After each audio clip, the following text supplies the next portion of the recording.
Hi everyone, my name's Dr. Mark Ettensohn. Welcome to Heal NPD. We're all familiar with the stereotype of the vain narcissist, continually scanning their body for imperfections. A great example might be Rob Lowe's character of Chris Traeger from the television show Parks and Recreation. In one episode, Lowe's character gets sick with the flu, and he's scandalized by the loss of control that he experiences over his body.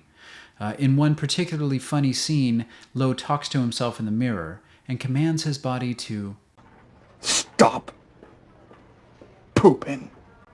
But all jokes aside, is there merit to this stereotype? In this episode, we'll discuss illness, anxiety, and NPD, providing a psychodynamic description that goes far beyond caricatures of vanity. For many individuals with pathological narcissism, fears about health represent underlying terror of psychological disintegration.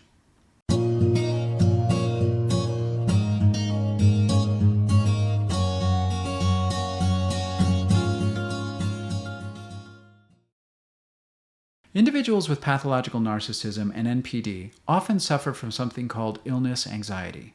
It used to be called hypochondriasis, and it's a lot more than simply checking your tongue in the mirror.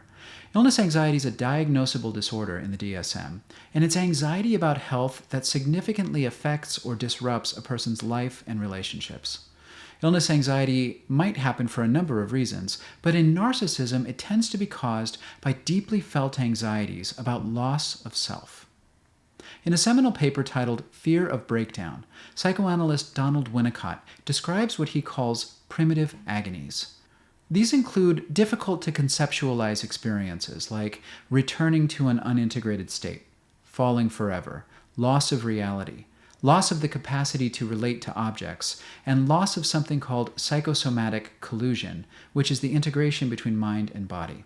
According to Winnicott, these experiences are difficult to imagine because our psychologies have developed to defend against imagining them. They represent unthought anxieties that dwell beneath the defensive structure of personality.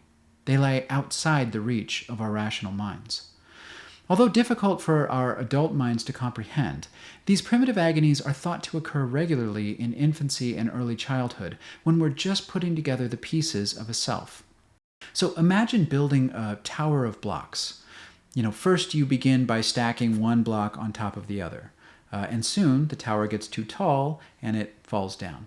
So maybe you try again, and this time you try to be a little bit more careful to better balance the blocks as you go. But inevitably the tower falls again. So on your third try, maybe you create a broader base by using multiple blocks on the first level. And now the tower is more stable and you can build taller. But still, eventually, it falls. Now let's say you did this all day for a couple of years. Eventually, you'd have a very stable and very tall tower. So this is sort of like how we build a sense of self. Early experience can easily disrupt our rickety block tower of self, causing the pieces to come crashing down. A dirty diaper, the feeling of hunger, fear of separation, having a fever, etc. Babies and young children completely fall apart several times a day. And if we try to project ourselves into their subjective experience, we might imagine that this repeated falling apart is actually horrifying. You completely lose control of yourself, your feelings, your body. Hopefully, there's someone there to help put you back together again with patience, care, and empathic understanding. I think there's a reason why Humpty Dumpty, Rockabye Baby, and Jack and Jill are popular nursery rhymes. They all involve themes of falling apart, breaking, and then trying to put ourselves back together again. And on some level, I think we all know that these themes resonate with early experience. When we're building a self, we don't have the conceptual tools or language to understand what's happening. It's part of why we don't really remember those years of our lives. Winnicott theorizes that they're dominated by, quote, unthinkable experiences, so-called because the mind hasn't developed the ability to think about them, to represent them in a meaningful way. They simply happen to us, becoming an indelible aspect of our self-structure. Once built, the self can't really think the experience of not being a self. It's like asking an alive person to imagine what it's like to be dead. It's impossible to imagine non-being. But the legacy of those years of falling apart again and again and again remains in the form of anxiety. If good enough experience prevails in our early years, the anxieties that remain from these so-called primitive agonies tends to be minor. Empathic care and support forms the sort of glue that holds the self together. We're free to focus on other concerns that don't necessarily involve obsessional fears of annihilation. But what if good enough experience didn't prevail? What if there were significant issues in those early years? What if caregivers weren't mentally equipped to provide care?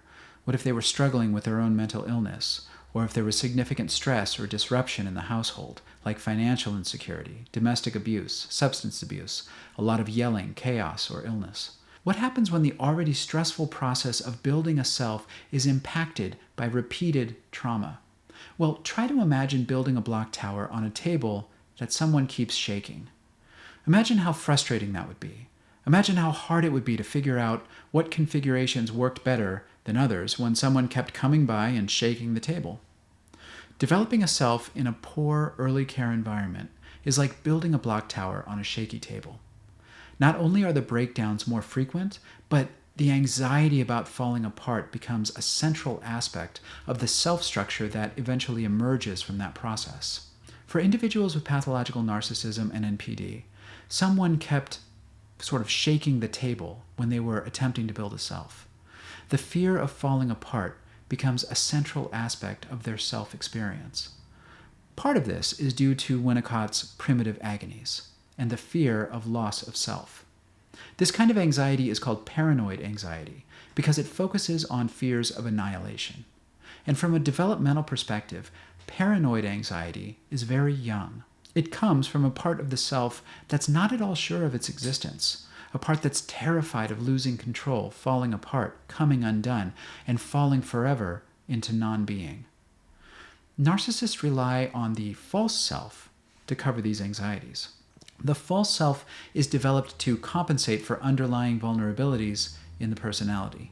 Now, if the false self fails to adequately compensate for the underlying wounds and anxiety, then a collapse occurs, and the narcissist is exposed to the deficits in their self-structure. And we call this a vulnerable phase of the disorder. The narcissistic individual develops a kind of secondary anxiety, and this anxiety typically functions in kind of a disguised way as a concrete metaphor, or something that psychoanalyst Segal called a symbolic equation. The mind doesn't distinguish between the object and its mental representation of the object.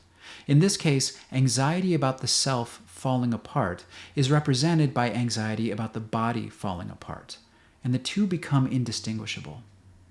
Now, as I've stated, these anxieties develop before the mind had the ability to represent them with language or to symbolize them to itself with thoughts or context. They simply are. They exist in an unrepresented, unsymbolized form, as primitive agonies that surface disguised as fear of breakdown. In his paper on this topic, Winnicott notes that such fears seem like they're about the future. The narcissistic individual with illness anxiety scans their body for signs of impending illness, signs that a breakdown is going to occur sometime in the future. But the actual breakdown that's feared has already occurred. It lives in the past, and it was already survived. So if you identify as someone with pathological narcissism or NPD, and you experience this sort of illness anxiety, know that what you're really afraid of has already happened. These fears are relics of the past, not harbingers of the future.